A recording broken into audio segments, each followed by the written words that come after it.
On a tous ces problèmes de brouhaha. Moi, je pense que le brouhaha, c'est quelque chose effectivement auquel les gens ne pensent pas tout de suite en termes d'intensité. Quand un néon commence aussi à être usé, il produit un bruit bien particulier qu'on peut percevoir et qui peut nous parasiter.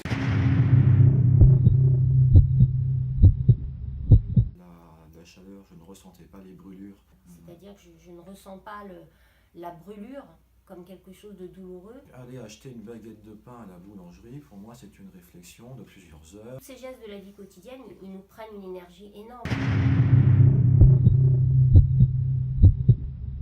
J'habite en région parisienne, c'est l'une des pires régions en France en termes de bruit. Je ne me vois pas y vivre longtemps. Un sens qui est entre guillemets sollicité, en plus ou en moins, j'ai l'impression qu'il n'y a plus que ce sens-là qui compte.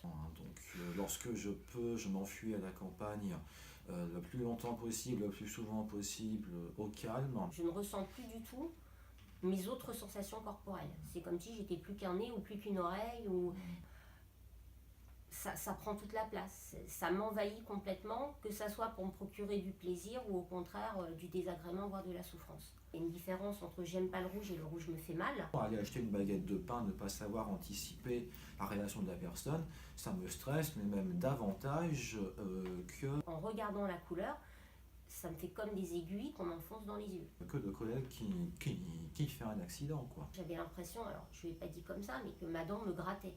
Des situations complètement stressantes, on a un accident de voiture, on a un accident, le collègue va mal et compagnie, je suis détendu, mais il n'y a pas de souci. Vous arrivez chez un dentiste, vous dites ma dent me gratte, on regarde un peu de travers. Parce que dans des situations où tout le monde angoisse et compagnie, ma foi, écoute, on va faire avec, quoi.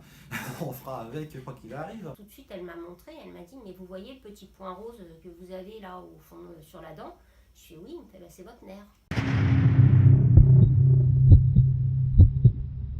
Les produits toxiques, l'eau de javel, tous les odeurs de peinture, etc. J'adore ça. Qu'est-ce que ça sent bon? Je pourrais garder le nez dedans tout le temps. L'essence aussi, moi j'adore les odeurs d'hydrocarbures. Il peut s'agir de parfums que certaines personnes mettent et qui ne sont pas forcément très bons. Le samplon 98 avec un peu de mélange de thym dedans, etc. Moi ça me ferait un très bon parfum. Hein. Sauf que on sort comme ça dans la rue, les gens ils se disent c'est pas possible, quoi. Ça pue. Bon,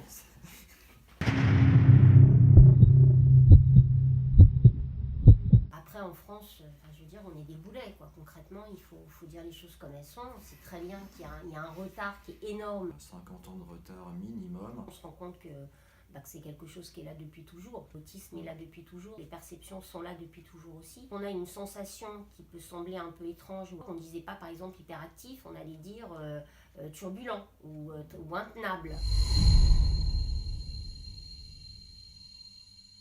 C'est un budget d'être autiste. Hein. Oui.